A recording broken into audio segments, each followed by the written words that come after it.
Hi, and welcome to an episode of the Jet Rails podcast. I'm Robert, your host.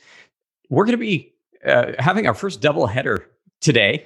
And so this is going to be part one of the episode where we're going to be talking about total cost of ownership, myths, and uh, all sorts of things that come into play as we talk about e-commerce platforms and how you can choose between them, why one might be better than another for you, and we're going to do our best to talk about how some of that's evolved and how people think about it.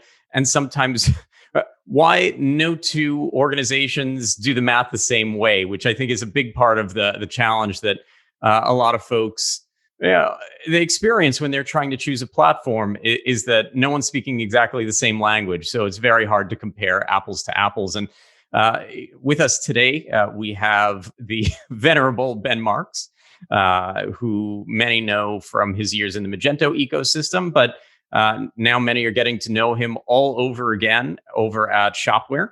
And so he's really experienced this, first and foremost, being able to see through the years, as many of us have, how this has evolved and some of the challenges that are coming to play. So, Ben, with no further ado, would you do the honor of introducing yourself for this first part of this episode? Yeah, just Erable. Just looking up venerable. I just want to know what you just called me. That's very, very kind of you. Yeah. So, first time listener, long time commerce agitator. It's been a fun journey for me, starting out in the early days of my early days learning programming were on OS Commerce. Way back in the day. So open source commerce always been there for me, up through years of Magento agency work and then Magento evangelism. And now find me here at Shopware. And yes, I'm itching to have maybe one of the earlier discussions or first discussions, where we really take on what TCO is, how it's abused, and maybe even you and I can come up with a framework for how to talk about it and how to educate especially merchants on TCO for them to consider what they're doing in the future. Well, and I think it's an undertaking because it I think it's snowballed. I think it's gotten away from us. And I'm going to start us off with what I think is the elephant in the room. Why is TCO, total cost of ownership, treated like the holy grail by e-commerce platforms? Why is that what we're talking about in the first place? That's not how I shop for most things. That's, you might consider it in some ways. Hey, look, I'm shopping for cars. This one's going to take a lot more maintenance, or this one, gas versus electric, that there are some differences. But that's not really how I choose the car. I don't go with a spreadsheet and say, well, this one's going to cost me, $20 less a year in fuel, and that's exactly what I'm going to buy. Why is total cost of ownership what everyone is selling around? Well, actually, the scenario that you present, that's how you shop. But you're not using your car really for work. I mean, if I had a business and it involved a fleet, I probably am going to consider TCO. I mean, I'm going to consider that initial deal. Like what deal can they give me at the dealership? What's my cost to enter into a fleet? How much can I standardize that fleet? And then you throw in all these other things like what are the financing costs but you might actually come in with that matrix. Okay, so I know my team is going to be driving X number of miles per year. I'm going to look at maintenance costs over time. I'm going to look at fuel economy. It's in the eye of the beholder, and that's really what TCO discussions you have to think about whenever you're thinking about TCO is whoever's presenting it is presenting it from their point of view. And when it's a platform talking about it, they're going to probably paint a really good picture of themselves. It's not generally in a platform's interest or best marketing practice to say, well, here's all our shortcomings. Here's where you may experience, some dissatisfaction or some dissonance with how we position ourselves. And that's what I want people to get to a point. Will get to a point of is being able to recognize the sort of equal opposite nature of features, benefits, contraindications, et cetera. That's where I want to get this industry, is to a standard of talking about TCO in a pragmatic way, or at the very least, making sure that the consumers that have to evaluate things on a TCO basis, that they're thinking about this. Yeah, and I think that, going back to the challenge here, and we've set it up really well between the two of us, but I'm going to stick with my car analogy for another minute, because this is where, for me, it gets challenging. So let's say you want to go to an electric fleet. Well, yes, you can look at total cost of ownership, but you also have to factor in, where are the charging stations? Is this going to be a good fit for our business, or is there an opportunity cost? Is there technical debt that's going to come into play? Are we going to have to replace the all the batteries, and what's the disposal cost going to look like, and how often? And that you can just look at the cost per mile in energy consumption, and that's important.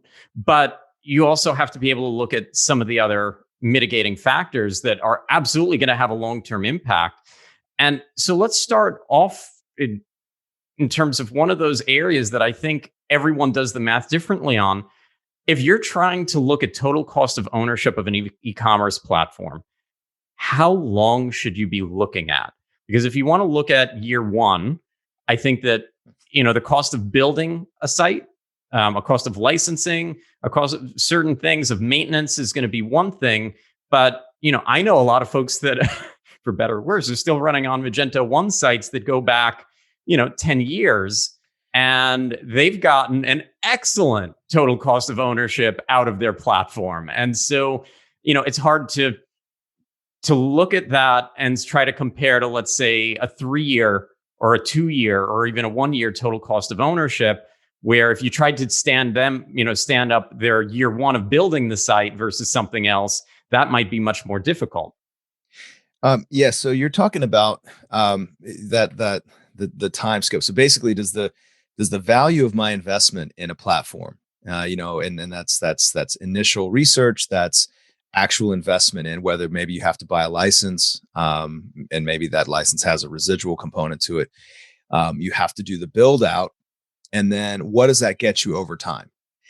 And and then the TCO perspective, it changes as that time scale changes. So if you're looking at, hey, I'm gonna spin up like a D2C company, I've got a great idea, whatever the case may be. Probably today it's like something CBD infused, and but your plan is I'm gonna get this thing acquired in a year.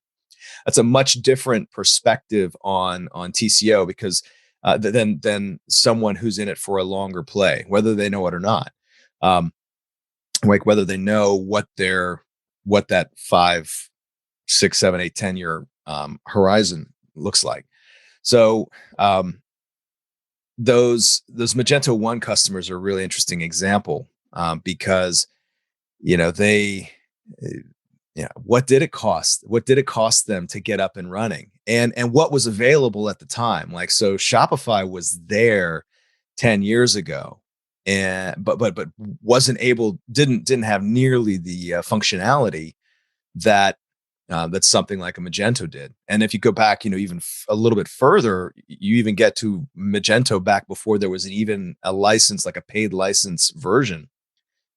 And so your startup costs were literally just, okay, we need to build out on this platform. But you have to look at where I would start looking at the risk component of TCO. And that's really, TCO is kind of, it's a proxy for certainty, for controlling costs, because any new platform might be the hot thing, but if you can't get people to do the work on it, it's going to probably cost more money. It introduces a little more risk into getting it serviced along the way until that ecosystem evolves around it. But with like a Magento 1 circa 2012, platform has had time to mature a little bit. There's a pretty healthy ecosystem around it, and that means, especially in an open source platform, there's a lot of room for innovation. Now, it's conceivable, and there are businesses. I mean, hell, there's still businesses live on OS Commerce, right? So there are businesses that have this longevity. Along the way, what did they have to give up for their platform? What does their journey look like retrospectively? And that is also a way, a framework for looking at TCO. So open source allows you to innovate quickly, but you also need to maintain that thing. Requires care and feeding. If you don't look after it, then you're going to have problems. We saw that when Shoplift happened in like 2015.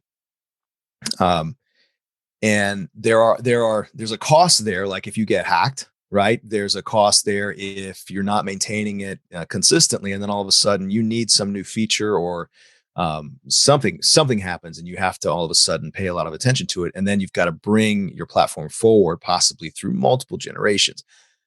SaaS platforms don't have this problem, right? Because the SaaS platforms, they control everything. That multi-tenant environment is really interesting. I mean, it's proprietary, but at least they can deploy those updates. They, and they know it's going to work, right? And I guess if they needed to push an update that might cause some problem with some small percentage, they can do some extra migration path there or something. So that's the TCO advantage for them. But then over time, what is the opportunity cost of being on these one platform or another? Can you do the innovation? Can you meaningfully differentiate from your competitor who's on that same platform? So that company that maybe built the perfect sweet thing on Magento 1 like 2012 and has basically been able to coast with just minimal like maintenance investment, by the time you get to 1.9, which is the ultimate version of the final version of, or final major version of sorry, not major version, but major release for the one branch. That it's such a well-functioning machine that to make the jump to the next major version of the platform, right, to Magento 2. Well, you're kind of resetting, because 2 was a pretty big reset, effectively a new platform. And then you're all of a sudden having to consider, like, where do I put my investment? Because once 2 is out, then all of the whole ecosystem starts moving in that direction. And you've got to say, well, to go back to the car analogy, which seems apt here, you've got that car that you're planning to drive into the ground, but like at some point things start going either start going wrong, or you're like, man, I wish I had Bluetooth, man, I wish I had satellite nav. It's harder to get replacement parts in relative terms, that you don't know if everyone's going to upkeep the extensions, when support will go away for some of those, and that could be things that are crucial, like for payments and shipping and other things that APIs change on, and that need some level of maintenance. So I'm with you there. I mean, in that case, we have a lot of folks that are using solutions like Mage 1 and some on OpenMage. And Yep. So there is some maintenance happening for that community. So they've lucked out that the community rose to the occasion of providing some solves. But, we've talked already a little bit about open source versus SaaS. And for our listeners, that's going to be part 2 of this episode. That's a whole conversation onto itself. But I'm going to throw a wrench into the works, because now you also have situations where you might have something like Magento open source, which is free, no license cost, and Adobe Commerce, which is licensed and has an ongoing cost. And in that case, to some extent, you are back to some math challenges. When you're talking SaaS, it's comparatively more like leasing the car. You don't own it. Total cost of ownership as a result, especially for larger organizations, can be a lot higher than investing into the stack and owning the website. But when you're paying the ongoing fees, licensing fees, sometimes there might be maybe a little bit more of an apples to apples versus just owning the stack and buying it outright, so to speak, or getting it for free. You do still have to maintain, but you don't have that licensing. How, in your perspective, do merchants figure out whether they're better off with something like an a free open source license, regardless of what the platform is, or maybe a paid more enterprise license? To me, one of the things that sticks out in my mind is you create a spreadsheet, and so this is back to total cost of ownership. And you there are these 30 features that come with the enterprise version, and I'm going to use 5 of them, and I could get extensions or third-party SaaS solutions to bolt on to the free version, and it would cost me X, or I could write them from scratch and it would cost me X, or I could get this license for Y and just have it all nice and neat in one package wrapped up in a bow. And that kind of gives you an idea. There are some fringe things that happen, though. So whether it's maybe some support or other things that you might get with an enterprise license to a platform, whether it's Magento or competitor. Do you have is TCO different when you're talking licensed versus free open source? Yeah, it's just all of what you have to consider. And this is an interesting discussion, because this is where you get, for the special cases of platforms that have open source competitors to themselves. You do start to see the TCO. It's interesting to have a vendor presenting its TCO case in some ways against itself, right? Because, open source, like an open source e-commerce platform can, that can be the most expensive free thing out there, right? Because especially if you need features and functionality that exist in that paid version, and I would say probably from the Magento world, the biggest set of differences that you would get, where I think this pays off handsomely is the B2B suite, right? So taking a fundamentally B2C commerce app and making it do B2B things is really, really challenging. And anyone that did that in the Magento 1 era, knows this to be true. So if I'm a merchant and I know I need now or will need B2B capabilities, I've got 2 options. I look, okay, is there a B2B extension that I can bolt on? Mm-hmm. What is that price? What does the maintenance look like? What is the feature set relative to what I need? Or do I just go ahead and say, you know what, maybe that's going to cost, $20,000 to build out. And then there's going to be, especially if it's custom dev, there's going to be you can expect a higher level of maintenance. You're going to have to make that's more work over time, because with every update to the underlying platform, you're also going to be entering into a maintenance cycle to keep your custom code, in check and up to date against that underlying framework. But if the OEM especially offers this functionality with a paid version, then it becomes much more compelling if you need that feature set, and it becomes a much easier purchase. And then also that the benefit there is also that stuff is part of the support scope.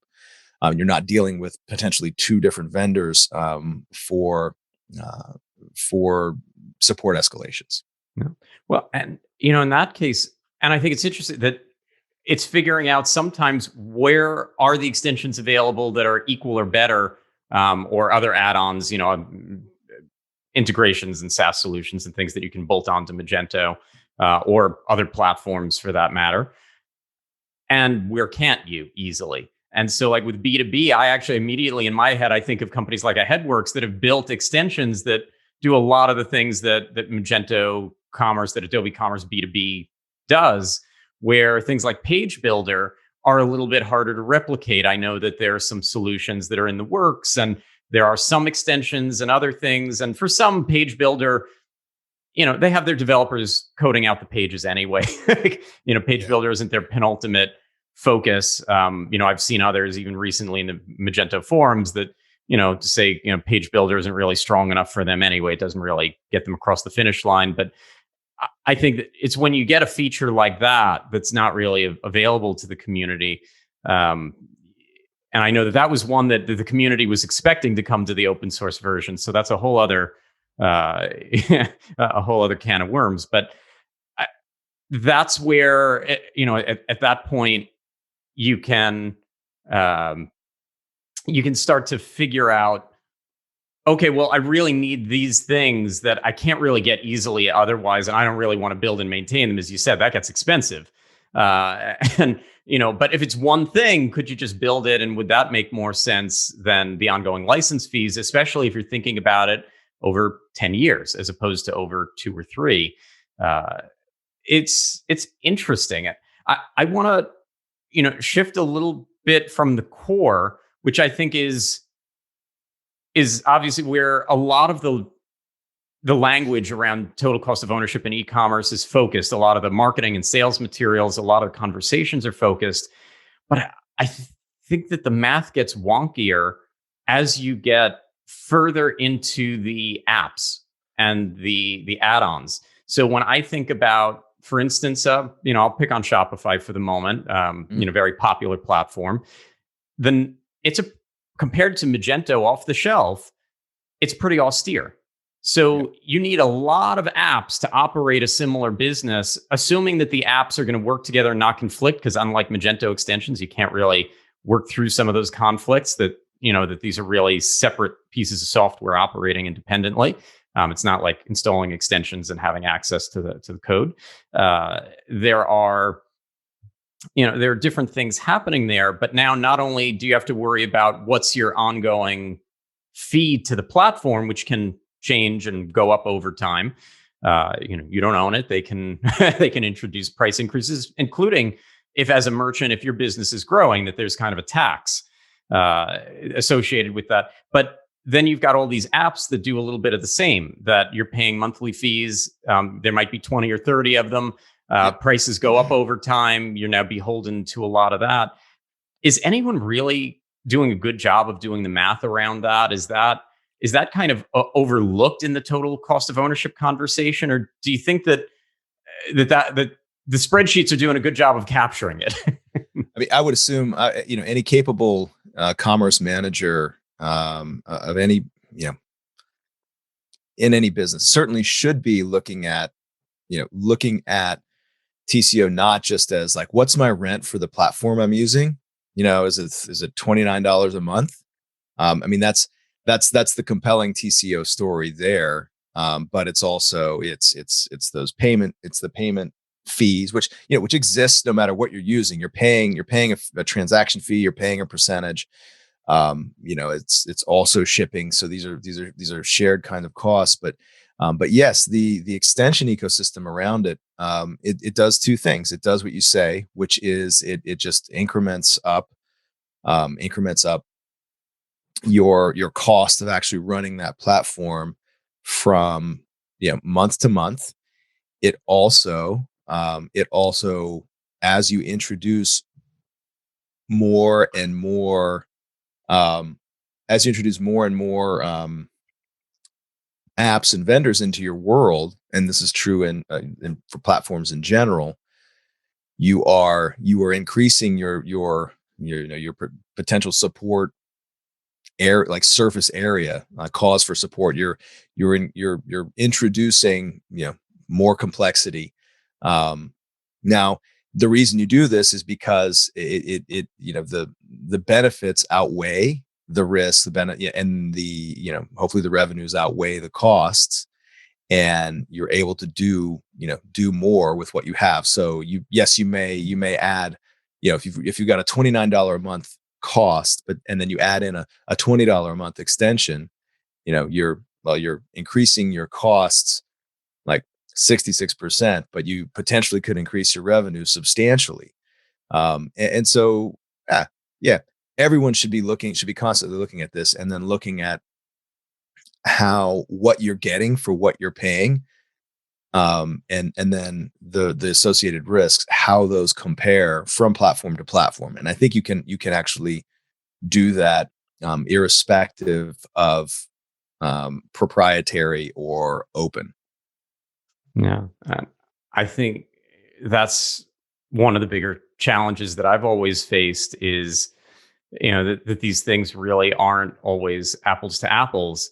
And what I often find gets lost in the mix is if you're just trying to break it down to a spreadsheet, um, it's back to opportunity costs. So, like you say, you could add this thing for $20, but it can increase your revenue by X percent or by X. Sometimes it's not about the cost; it's about it's about the revenue, the profit margins, uh, the all the beautiful things that we like to think about, all those other metrics that really are going to impact the bottom line, average order values and customer lifetime values and conversion rates, and that these things are not intrinsically the same. So yes, you could say everybody's going to have credit card processing, and maybe over here you can negotiate a better rate, and over there, you're kind of locked into a rate, or you have to pay a penalty to use a third party. And so some things like that might be a little bit easier to compare side by side. But I do think that, especially as we think about ecosystems and the integrations and extensions and apps and modules and plugins and add-ons and whatever else we're going to call them amongst the different platforms, that's where a lot of this being open to innovate, because there's an easy way to get the latest and greatest. That's important too. And I think that that just looking at the cost is a little dangerous sometimes.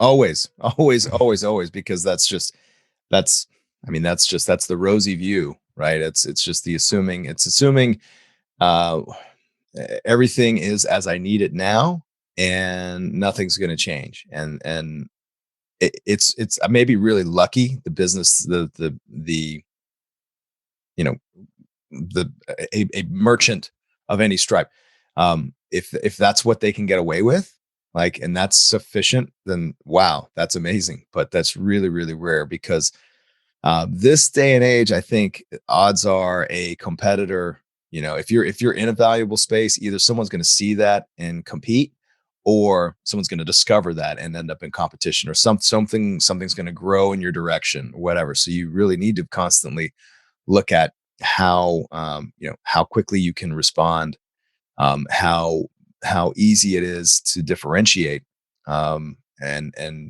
build on, even if it's differentiating your own service, right? So maybe it could be the case that you don't have any effective competitors close by, but maybe your audience gets bored with the same thing. Well, look, if you're not competing against Amazon today, I think it's fair to assume you will be tomorrow. So you've got to offer something that they don't in terms of customer experience. And, you know, just having a very basic, bland website isn't necessarily going to build that relationship with the consumer, isn't necessarily going to keep that relationship strong, give them pleasure in the shopping experience, make them happy, get them excited about something. That it really does take some innovation. That I don't think that this is an industry that you can stagnate in. Look, we've all seen businesses that thrived and surprised us, and others that failed. Some big names. I don't know if we have any standalone toy stores left, that brands like Toys R Us, and there are arguments for buyouts and mismanagement and over leveraging and other things, but they became a place with shelves. It was a commodity that, in a lot of those stores, they weren't hosting a lot of events. They didn't have, shop clerks or whatever, people there to help you to really figure out what the best thing was for this kid's birthday, or this or that, that they lost something in terms of, well, if you could just go and order it online and it's cheaper and you don't have to go anywhere, well, great. And I think that we're seeing some of that happen in the e-commerce space now, where if you're just offering a commodity purchase, that is easy to replace. It's easy to be leapfrogged in that. That a lot of the best brands today, they're offering some kind of an experience, something to get behind, something to come back to. So Toys R Us, I mean, it maybe is a little bit easier to call out and recognize and refer to the analysis of the successes and failures of the really big companies. But if you look at the history of Toys R Us, founded in it's like 40, basically, it began essentially in like 48 or like the late 40s. And look at what it survived. I mean, the evolution that went to it getting, to where it was, adopting, sort of new trends. I mean, I remember going to buy, it was a video game I loved at the mall where I grew up, Russian Attack, right? Where it's a great game because, it's one of those where you're walking straight across the screen, encountering, villains and challenges. And, you're basically armed with a knife and occasionally a bazooka or whatever. But like, I think to beat it, you ended up stabbing a missile, and fighting off like attack dogs, but also stabbing a missile with your knife. And once you do that enough, you win the game. I got my copy from my original Nintendo Entertainment System. I remember my family driving to the next town over to get this video game. And so, even that might not have been an obvious toy category for them, but at least they figured that out. They survived a lot of cultural changes throughout the years and grew into the thing, but eventually weren't able to adapt to the really rapid change and the I think you could call it a sea change that came along with the internet. But then there was also plenty of opportunity for them because they had the physical presence. You mentioned, like, they could have been doing events. They could have they could have actually been a leader in sort of big boxes getting into experiential things and sort of building out, connecting online, offline. Like there was every opportunity to do that. I mean, the interesting thing about the Toys R Us story for me was that, Toys R Us used some of the legacy stuff that got spun out of eBay, like their commerce back end, was part of that group, along with Magento, spun out under eBay Enterprise and then went off on its own way. How much did the tech, this very, very legacy tech that I think is effectively dead and gone now, how much of that is still around? Like, uh, how much did that really change the course? Like, if they're on a more open platform, a more modern platform, and a more modernizable platform that leaves room for innovation, that is kind of decoupled, that allows the company to react, and ideally, predict and shape the future. Do you still have Toys R Us? I mean, I don't want to dismiss the influence of, like the other big box stores that came along with toy categories, Walmart and stuff, and Target, and I mean, Barnes and Noble wound up full of toys. There was definitely a watering down of that market. But they're an interesting case study, that's for sure. But they had the customer data. They really could have, been a little more innovative and at least prolonged even further the inevitable. But do I think that there's a case for like a big box toy experience today? I mean, our kid's 27, so I'm not buying him toys very often, but I'm not aware of a Toys R Us like, like a toy superstore brand alive in America today. So maybe that its time had come, but could have adapted into something else. Maybe the toy section of Target or Walmart would have been like the Toys R Us branded section of those things. Again, the tech is just one part of it, but you do have to consider, like, how much is your tech shaping your destiny, and how much can you shape your destiny with your tech? Like, that's a good consideration, and also relevant to TCO, because that absolutely falls squarely into opportunity cost, which I I really just don't see opportunity cost as part of TCO presentations when I see them. It's just this factor that isn't really considered, and I really think it belongs there, kind of first class next to other more obvious things like licensing costs and things like that. Yeah, I'm with you. I think I brought up Toys R Us just because I miss it a little bit myself, having been part of that generation, or one of the generations that grew up with that experience. But I don't want to grow up. I'm a Toys R Us kid. kid. Yeah. Jeffrey the tiger, or the giraffe, and all that jazz. Mhm. And it was, there were good times. But this is part of where we all saw a lot of businesses have to innovate quickly. Old point of sale software in the retail stores, old ERPs, old things that now they're trying to deal with real time store pickup and buy online, return in store, and all these omni-channel, multi-channel, unified commerce experiences. And it gets tough. And even thinking about some of the SaaS platforms, some of them have a lot of API throttling and a lot of limitations on what you can do. And that goes back to when you need to move quickly and you need to delight your customers. Uh, that's sometimes, it's those things that you don't expect that really get you. So this is okay. You brought up you put up an ideal topic. So I know we're getting into, we are setting up for a specific version of this conversation around like SaaS and self-hosted or proprietary and open, as I might want to preferentially call it. But so API throttling, can we move quickly enough? Can we do what we need to do? Or and that might be something that a SaaS platform does, right? And you could see that as a potential opportunity cost. Can we serve our customers when we need to serve them as quickly as we need to serve them? Now there is, so if I'm a self-hosted or open platform, I might say in my literature, see, they throttle your flash sales, and you could fall over.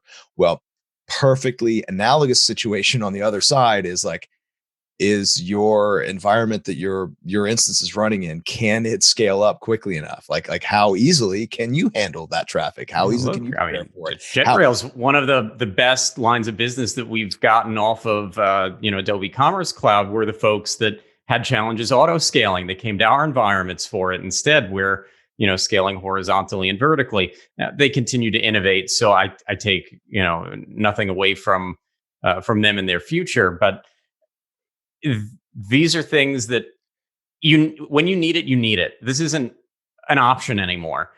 So I think that that's a lot of what people run into. I think that a lot of the challenge is that you don't always know what you need in advance. You don't always know every app that you're going to be using and every integration and what that's going to cost you before you launch. It's hard to find a serious, sizable project that doesn't have some kind of scope changes, or that's not a little bit more agile today. That's for me part of the challenge, is factoring in some of the unknown, and almost thinking of it. I loved when I was putting together proposals in my agency days. I had the proposal, and I had all of the extensions and all the apps and all the integrations and all those costs. That was all presented. But then side by side, I had a risk analysis. And that came very late in the game for me. But it was basically, these are the things that could push this out of budget, out of scope, out of some level of satisfaction. And I want to spend a little time with you in advance so that if you sign with us, these are the things that are outside of our control as an agency, as an organization. There are some unknowns. Hey, look, there could be, some massive security patches that come up in a month that we now need to include for your launch that, that were more cumbersome than anything we would have anticipated at that time. It's going to add a few hours, that's going to be there. We're going to install these two extensions. And if they don't work together, we're going to have to do some debugging and deal with some conflict resolution or come up with plan B. That there's always something there. And sometimes it's about that, for me, that ability to innovate, and what can you do, or how boxed in are you? How many plan B, C, D are there if you need them, versus is there one app for that, or is that, or is that not editable, not functional? But I think I'm continuing to set us up for the second part of this little tiny mini series Yeah, that but we've actually, got here. I think I can distill what you're getting at. I really like I connect with it because that was my favorite thing. I think at Blue Acorn at times, especially if I needed a break from from code editor, um, was doing the pre-sale stuff. Putting together, like, looking at the list of partners that we knew in the different categories, and just sort of looking at the RFP and saying, okay, well, this is all going to be Magento. Okay, here's this thing that's custom. We could build this in here. There is an extension kind of in the space. Maybe it's a combination of the two. But then yes, figuring out, like, what does this do over time, and what are the risks. And I think one of the challenges is that, TCO on the surface, TCO seems to be about fixed costs and fixed percentages. Like, oh, you know, cost of goods sold is going to be, my licensing costs for my platform, my maybe customer acquisition costs, and my transaction rate and shipping. But I'd say the insidious side of TCO is really about that risk analysis, risk management, and included in that bucket. I think it fits under that bucket. I might have to kind of Hmm. scratch this out a little bit. Is the opportunity cost? Opportunity. Like, if you can't capitalize on an opportunity, that seems like a risk to me. Yeah, maybe another day we're going to have a third part where we're going to get into risk analysis, because I don't know why I enjoy that. I shouldn't. Like, I'm not born to be an insurance salesman or anything, I'm pretty sure, but the you know, I would look at things, and even with the SaaS platforms, because obviously, when you're responsible for the stack with a platform like Magento, there's a little bit more that you have to consider in terms of your maintenance and patching and other things, and hosting and other things that you're going to deal with as individual line items, and you're going to be responsible for. But as I worked with some of the SaaS platforms, I remember when BigCommerce went from their old theming system Blueprint over to Stencil. And if you Yeah. wanted to continue to really be at the forefront of anything there with BigCommerce, you really needed to plan to replace your theme, and that's not a small job. Um, you know, it, is it unreasonable? No, I remember when websites needed to go from being desktop only to maybe having a mobile version, or then, of course, to being mobile responsive. And you had to replace your front end, replace your theme. And these things happen. I remember with Shopify when they replaced their inventory API with a multi-location inventory API, and they deprecated the old. And so anybody that was integrating with their ERP or point of sale or any other external systems that were going to handle that inventory management and such, you needed to rewrite, some of the integration. Nothing in tech is meant to stay exactly the same forever and ever. And if it is, you're probably being left behind somewhere. So, Yeah. Well, so there's another dimension here. Just so we can, again, leave enough space for the on-prem SaaS, open closed discussion. And that is, it popped in my head when you mentioned so. Yes, I mean, tech is kind of designed to change, but change is also, so sometimes, or often, tech is engendering the change, right? As um, I like to talk about the introduction of, like, split and multi, or A/B testing, multivariate testing, um, and websites, and you can find out, okay, if we put the add to cart button here, or versus here, if it's this color, if we change this copy to this copy, this title, this price to this price, you start to figure out the things that work. But then, like, once you drill in on that, then you continue to iterate as a merchant, and then as a vertical, and then as an industry, and things become, what was novel and experimental at one point, then eventually will win out and becomes the norm. Um, you do have these like this orthogonal things that happen, like the introduction of the iPhone and iPad, right? That changes the nature of commerce and how people do commerce and where. Um, but um, kind of stepping back to, you brought up the changes to theming architecture. These risks exist across, not even just in e-commerce. I mean, I remember what Gutenberg was supposed to do for WordPress. WordPress. Yeah. And I was actually just reading about it, not really being in that ecosystem so much. I was like, oh, yeah, this is gonna set a new standard. This was actually part of the impetus. If I remember my timeline correctly, I think this is one of the reasons that I made such a case for us to acquire Bluefoot, which became Page Builder when I was at Magento.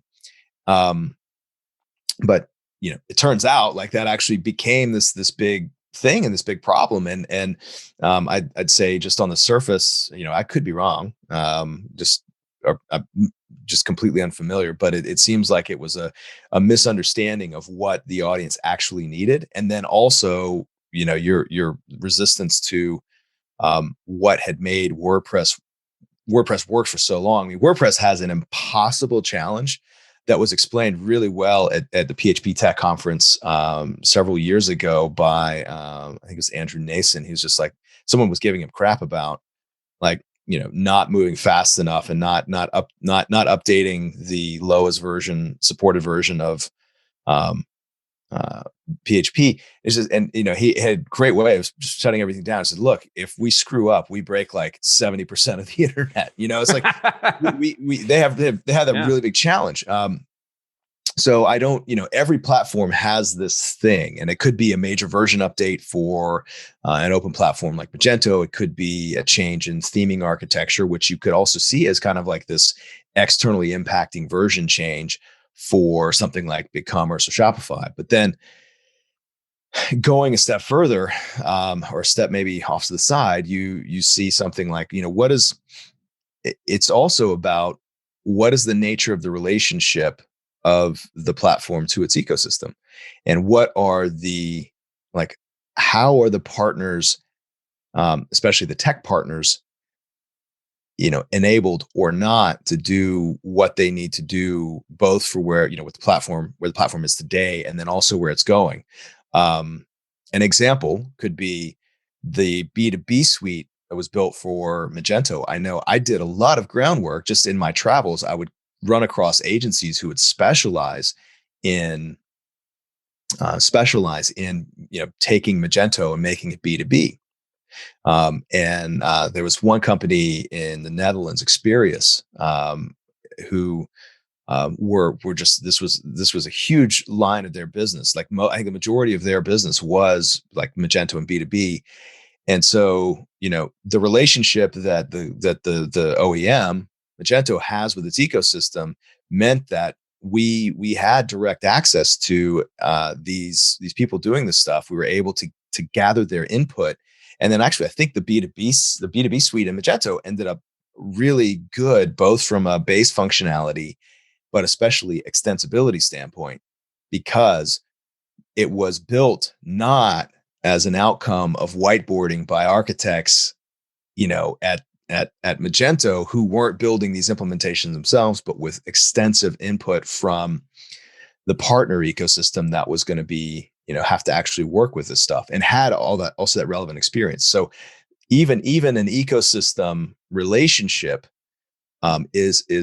is tremendously important to the TCO landscape when you're considering a platform. And I mean, and I would say, like, I think this is something that BigCommerce gets really, really right. Every vendor I talk to, and I'm talking to a lot of tech vendors these days as part of my go-to-market strategy for bringing Shopware, especially to the US.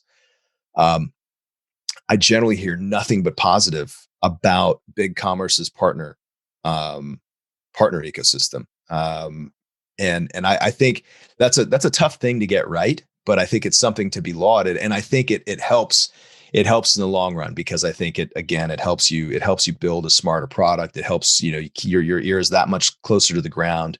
You can pick up on opportunities, you can detect problems a lot more easily, and do the necessary corrections and make the right plans. Well, I'll give credit there. I mean, to the best of my knowledge, JetRails is the only web hosting provider in the BigCommerce app store, and we've got some great friends over there. I'm on my third partnership with BigCommerce, so I think very, very highly of their team. But I think a lot of it came from their outlook as underdogs in the market, as having competitors that they needed to, in a lot of ways, I don't know if catch up is the right term, but that they really needed to strive to offer something better to the community, to the market. And that wasn't just offering specific things to merchants. That was, coming to the e-commerce community and knowing how platforms like Magento really built around those communities, all that innovation, all of the extensions and integrations and themes, and everything else that came with it. That they certainly took that seriously, and they get a lot of credit for that. I can give firsthand, uh, you know, uh, feedback there myself. And I think in our next episode we're going to have to talk a little bit about partnering with Shopware and the ecosystem that you're now working to drive. But I think we should cut it here. And I should be telling our audience to make sure, if you want to catch this next episode, to subscribe wherever you're consuming this wonderful piece of media. So whether that's on YouTube, or whether you're catching a clip on LinkedIn or Twitter or Facebook, or the podcast itself, wherever you subscribe to podcasts, be sure to subscribe to JetRails, and don't miss out on this next part. So Ben, we're going to hit pause and we're going to set up for part 2.